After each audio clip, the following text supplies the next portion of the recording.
मैं हूं आपके साथ नेहा दुबे। संविधान को अपनाने के 75 साल के मौके पर देश की संसद में 4 दिन चली संविधान पर चर्चा एक ऐसे हंगामे पर आकर खत्म हुई जहां संविधान की बात कम हुई और अंबेडकर का नाम सभी ने लिया है। अंबेडकर के अपमान का आरोप लगाया गया। ऐसे में माना गया है कि दलितों पर तमाम जो दलें हैं वो दावा लगा रही हैं और ऐसे में जाति की राजनीति में बीजेपी अव्वल दिखी। महाराष्ट्र इसकी मिसाल है। मत विभाजन के जातिगत फॉर्मूले की वजह से महाराष्ट्र में दोनों गठबंधनों के बीच लगभग 1 करोड़ वोट का फर्क रहा। तो सीटों में 230 मुकाबले महज 46 यानी जमीन आसमान का फर्क पड़ा। महाराष्ट्र में लंबे अरसे मराठा वोट बैंक का वर्चस्व रहा है। पहली बार बीजेपी ने बहुत समझदारी से प्रदेश में जातिगत राजनीति का विभाजन करके मराठा वोट बैंक का वर्चस्व तोड़ा है।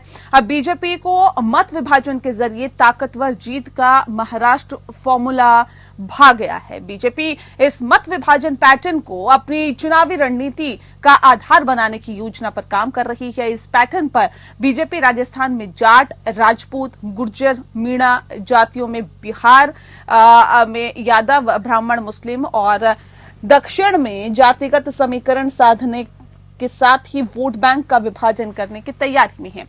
देश की 156 सीटें ऐसी है जहां दलित वोट काफी संख्या में है। इन 126 सीटों में से इस बार विपक्षी गठबंधन ने 93 और एनडीए ने 57 सीटें जीती है। 2024 के चुनावों में कुछ सुधार के बाद कांग्रेस और उसके सहयोगी अपनी सफलता के लिए जरूरी चीज पर ध्यान दे रहे हैं। हिंदू वोट में दरार पैदा करना, जाति जनगणना विपक्ष का हिंदू एकजुटता को तोड़ने का एक हथियार है। कांग्रेस के लिए दलित और मुस्लिम समर्थन आधार काम करता है था और ऐसे में मुसलमानों ने अप्रैल मई में चुनावों के अंदर कांग्रेस को एक बड़े पैमाने पर वोट दिया। हालांकि बीजेपी के हिंदू वोट को एकजुट करने के प्रयास के बाद उनका दलित समर्थन आधार कमजोर पड़ गया था।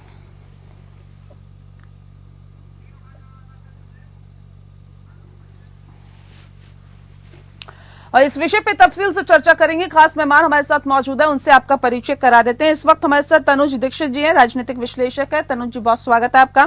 आलोक वत्स जी हमारे साथ जुड़ गए हैं, नेता है बीजेपी के। आलोक जी बहुत बहुत स्वागत है आपका। और रतन तिवारी जी इस वक्त हमारे साथ जुड़ गए हैं, प्रवक्ता है कांग्रेस पार्टी के। आपका भी बहुत स्वागत है। आलोक जी, इस खास कार्यक्रम की शुरुआत आपके साथ करते हैं।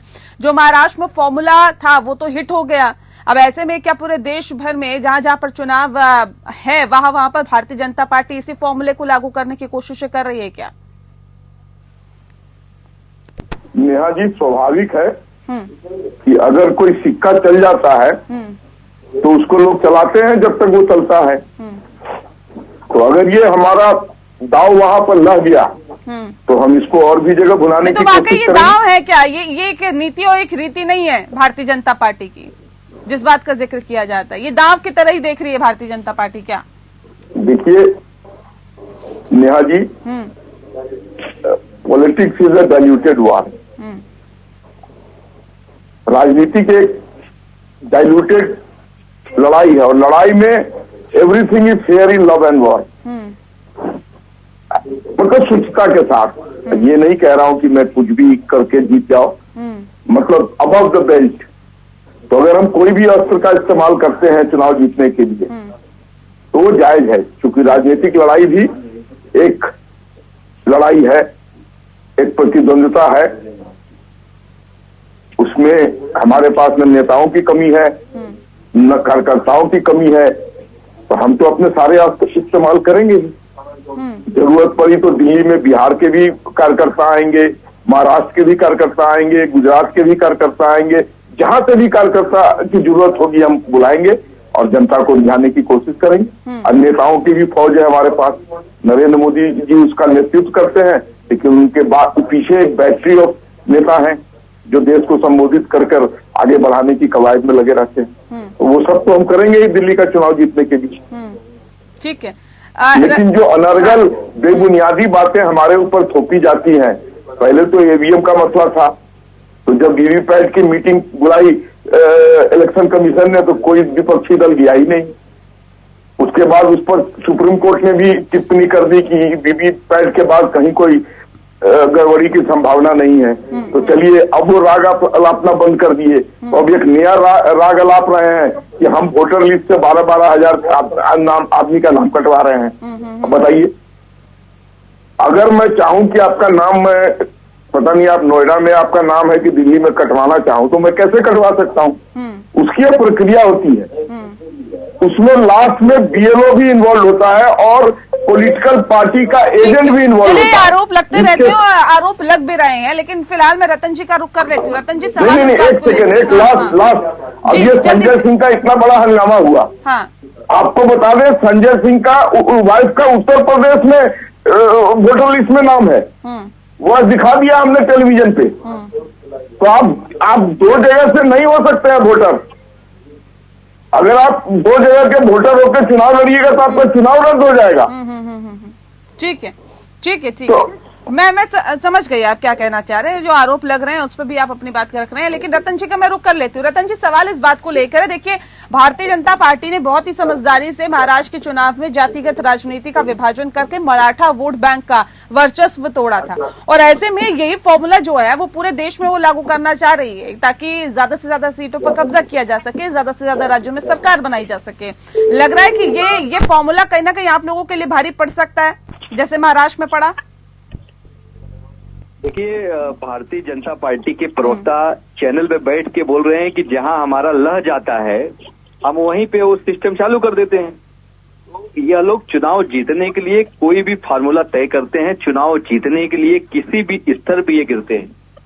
लेकिन कांग्रेस पार्टी समझौते से राजनीति नहीं करती, कांग्रेस पार्टी ईमानदारी से काम करती है। और हम अपना जो एजेंडा है, दिल्ली में अगर चुनाव हो रहा है तो दिल्ली में हमने तो कह दिया ना कि हम 2500 रुपए महिलाओं के खाते में डालने जा रहे हैं, और हमने नेहा जी हमने कहा है वो करके दिखाएंगे। क्योंकि अभी आपने देखा कि झारखंड में हमने महिलाओं के खाते में पैसे डाल दिए, तो और महाराष्ट्र में देवेंद्र फडणवीस जी कर रहे हैं कि 20 लाख ऐसे लोग हैं उनका नाम हम कटवाएंगे। भैया, जब आपके नाम कटवाने थे 20 लाख लोगों के, तो आपने वेरिफिकेशन क्यों नहीं किया? आपने उनका नाम परफेक्ट किया, उनके पैसा दिए, अब बोल रहे हैं 20 लाख लोगों का हम उसमें नाम कटवाएंगे। तो नेहा जी, कहीं ना कहीं भारतीय जनता पार्टी इस देश के साथ चीट कर रही है, इस देश के साथ धोखा कर रही है, और वो हम सभी लोग देख रहे हैं, जिससे कुछ होने वाला नहीं है। दिल्ली में नहीं, फॉर्मूला क्या भारी पड़ सकता है आप लोगों के ऊपर? मेरा सवाल ये है कि क्या ये फॉर्मूला भारी पड़ सकता है? महाराष्ट्र में तो भारी पड़ा कोई नहीं। देखिए, मैं आपको महाराष्ट्र की बात बता देता हूँ। महाराष्ट्र में इन्होंने शिवसेना पार्टी को तोड़ दिया, महाराष्ट्र में एनसीपी शरद पवार की जो पार्टी थी उसे तोड़ दिया। सर, इन्होंने चुनावों में गए ना, जनता के बीच में गए ना, वोट मांगा ना, बीच में नहीं गए। आप नेहा जी, आप इनसे पूछिए कि आज से 6 महीने पहले लोकसभा के जब चुनाव हुए तो लोकसभा चुनाव में सबसे बड़ी पार्टी महाराष्ट्र में थी भाजपा की, वो सिंगल डिजिट पे क्यों आ गई? उनके सहयोगियों की स्थिति क्या हो गई? पूरी तरीके से पार्टी इनकी धरातल पे चली गई, और हमारा इंडिया अलायंस ने महाराष्ट्र में जबरदस्त सीट जीती, और सबसे बड़ी पार्टी कांग्रेस की हुई, जो कांग्रेस 1 सीट पे थी वो 14 सीट जीत गई। तो इन लोगों ने लाडली बहन के माध्यम से लोगों के खाते में पैसे डाल के झूठ परोसा, जिसके माध्यम से इनको सीट मिली। ठीक है, तो ये फार्मूला हमेशा नहीं चलता है, हमेशा नहीं चलता। लेकिन तनुज जी, क्या उम्मीदें जताई जाए? क्या वाकई ये जो फॉर्मूला महाराष्ट्र में हिट हो गया, ये बाकी प्रदेशों में भी हिट हो सकता है? ऐसा है क्या? देखिए, महाराष्ट्र का नेहा जी अगर फॉर्मूले की बात करें तो वहां पर हमेशा से मराठा ही वोटर सबसे महत्वपूर्ण वोट बैंक माने जाते थे। लेकिन इस मिथ को इस बार भारतीय जनता पार्टी ने पूरी तरीके से तोड़ दिया, और ये मिथ टूटने से महाराष्ट्र के अंदर पूर्ण रूप से एनडीए की सरकार बड़े बहुमत के साथ देखने को मिली। अब बात करते हैं कि किस तरीके से महाराष्ट्र में चुनाव लड़ा, क्या उसी तरीके से हर राज्य आने वाले चुनाव को भारतीय जनता पार्टी लड़ेगी? तो मैं कहता हूँ बेशक रूप से ऐसा कहना बेहद मुश्किल है, क्योंकि देखिए हर राज्य के जातिगत समीकरण, वोटर और वहाँ की जो लोकल लेवल पे जो समस्याएं हैं वो सब अलग अलग हैं।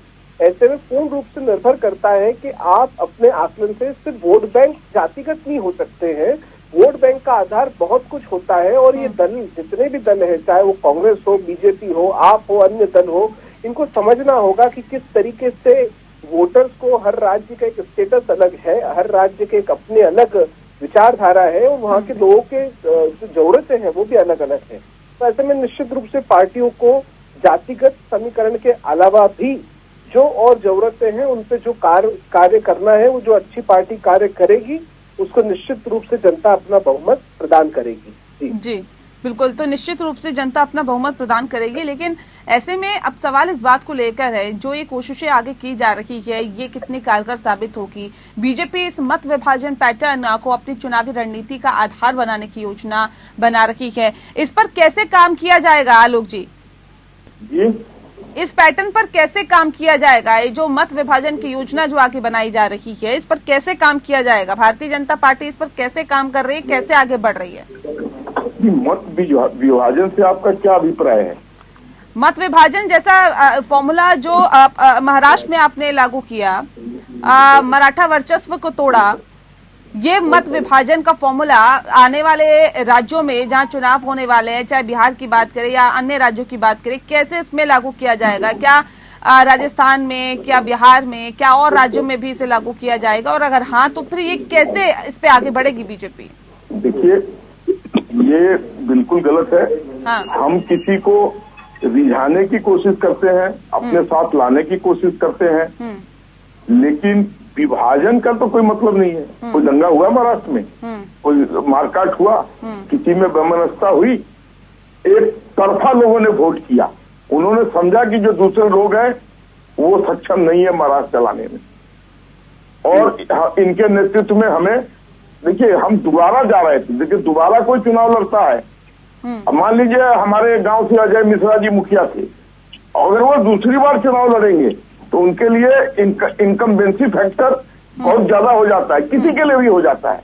तो वो हमारे साथ था, क्योंकि हम सत्ता से बाहर होकर फिर दोबारा चुनाव लड़ रहे थे, और दोबारा इतने बम्पर वोटों से जीतना इस बात का द्योतक है कि वहां की जनता को हमारे कार्यकलाप पे, हमारे कार्यों पर पूरा विश्वास था, और वो हमारी हाथ में दोबारा सत्ता सौंपकर आगे बढ़ने की कवायद कर रहे थे। और सारे जो दूसरे लोग थे जो ख्याली पुलाव पका रहे थे, उनको धरता बता दिया।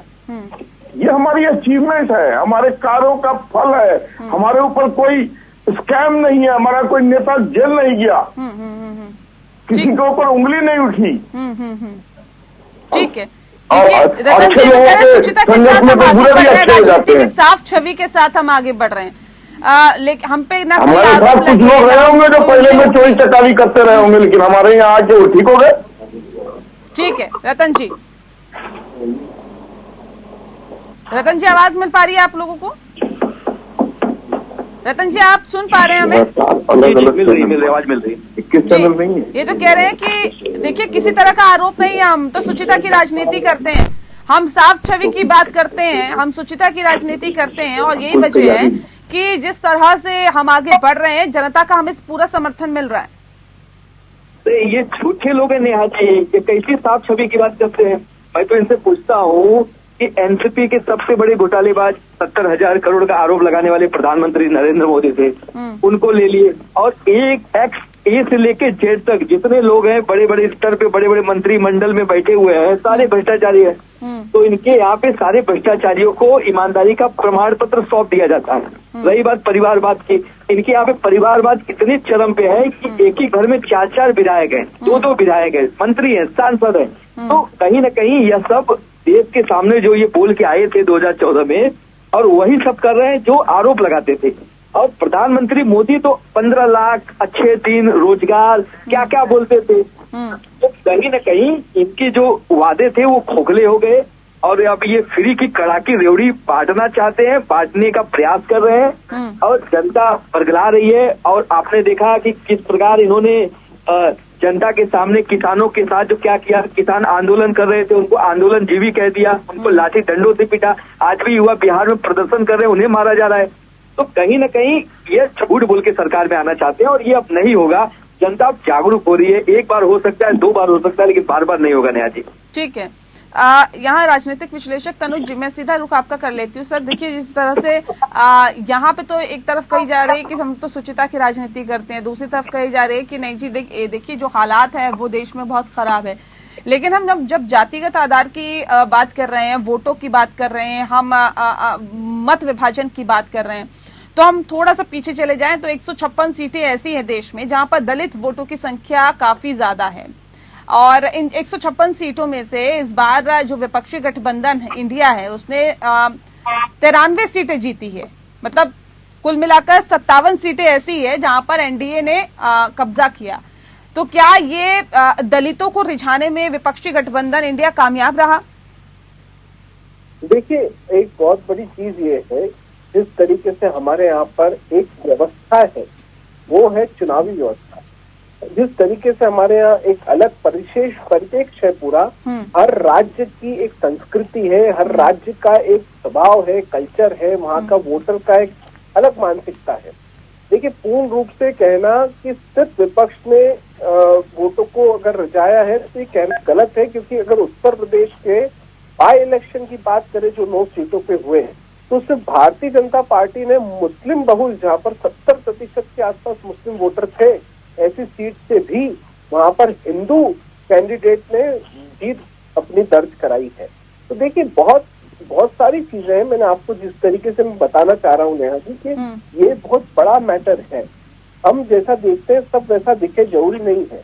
हमारी सोच में जरूर हो सकता है कि हमको जातिगत रूप से वोट बैंक वोटर चाहिए और वोट बैंक मिलेगी, लेकिन वहाँ की क्षेत्रीय माहौल क्या है, क्षेत्र क्या पसंद करता है, जनता क्या, क्योंकि चुनाव विधानसभा स्तर पे है, वहाँ मुद्दे कार्य करते हैं, मुद्दों पे बातें होती है, मुद्दों के ऊपर, और जो सरकारों का परफॉर्मेंस है वो रिपोर्ट कार्ड के आधार पर जनता सरकार में अपने पसंद की पार्टी को चुनती है। और यही एक सबसे बड़ी वजह है जो कि हर राज्य का समीकरण सिर्फ जातिगत नहीं होता। मैं इस बात को नहीं मानता, हो ही नहीं सकता। हर राज्य का समीकरण चुनाव के समय अलग अलग परिप्रेक्ष्य पे तय और निर्भर करता है। ठीक है, हर जाति का जो समीकरण है वो अलग अलग चीजों पर निर्भर करता है। लेकिन अब आने वाले वक्त में कई राज्यों में विधानसभा चुनाव है, ऐसे में वाकई देखने वाली बात होगी कि इस फॉर्मूले के साथ अगर भारतीय जनता पार्टी आगे बढ़ती है तो क्या फायदा मिल पाता है, नहीं मिल पाता है, क्या स्थितियां रहती है और किस तरह से आगे फॉर्मूले को लागू किया जाता है। बहरहाल बहुत शुक्रिया आप सभी मेहमानों का हमारे साथ इस खास चर्चा में शामिल होने के लिए। लोकतंत्र में फिलहाल के लिए इतना ही, मुझे दीजिए इजाजत, नमस्कार।